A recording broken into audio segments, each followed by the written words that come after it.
much, Mr. Speaker. I appreciate the opportunity in 6 minutes.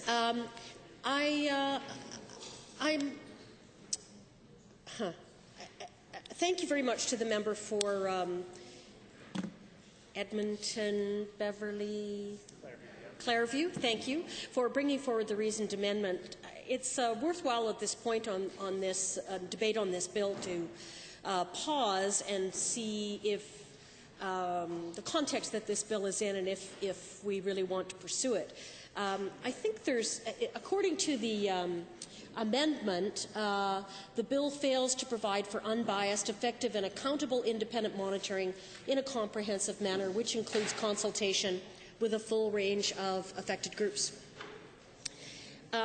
What I see happening is that we have a gap, a big question mark around this legislation for three things: credibility of this government on environmental issues, action that's been taken on environmental issues, and trust, which is essentially credibility going forward. Do we actually believe that in the future the government is going to follow through on something? And I think this is where this government's in serious trouble. We know that we have a bad reputation outside of the province, and even increasingly inside of the province, and particularly overseas. And having been fortunate enough to be able to travel to Europe almost annually now in the last half dozen years, I guess 6 or 7 years, boy, different world over there. Totally different attitude towards things. And they just don't buy it. They don't buy the lovely language that this government has learned to use, and the spin, and they don't buy it. And they have serious questions. And in Germany in particular, boy, their population is committed to reducing, conserving, a whole different way of doing things. So when I look at credibility issues here, I think there's a number of places where there's a lack of credibility. One is around monitoring, period. I had the Minister of the Environment stand in this House repeatedly, not the current one, the previous one, and tell me, with his that, oh yes, they were the best monitoring in the world and blah, blah, blah, and this went on for years.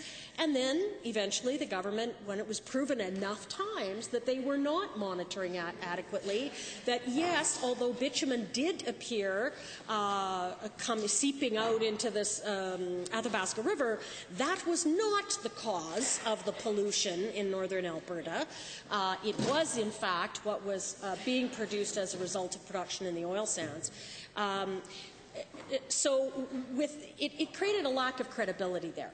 And the government did have to admit that, yes, they weren't very good at monitoring. And then what we got was, but we're going to be better. We promise you we're going to come out with some good stuff. So this is the good stuff. Well, is it good enough? Is this what we really want as Albertans, as the big step forward from this government on environmental protection issues?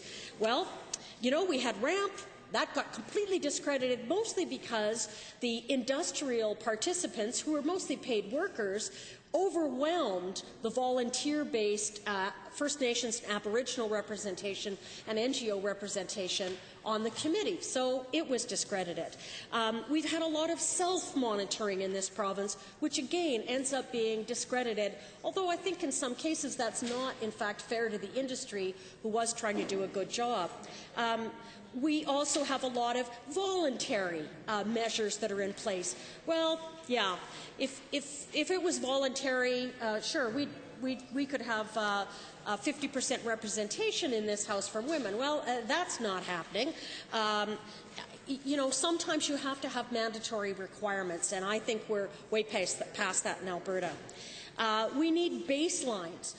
This government still has not accelerated baseline groundwater mapping So, you know, we've got a long way to go on credibility.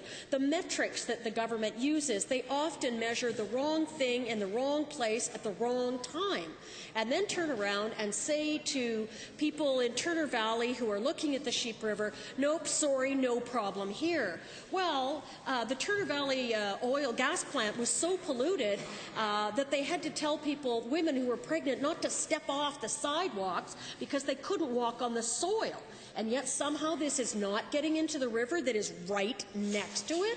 Oh, come on. I mean, it's just, that's a lack of credibility. Metrics like, oh, sorry, I've covered that. We've got things like board appointments where, I mean, just the Alberta regulator, yes, okay, but he came from CAP. How are we supposed to believe he's independent?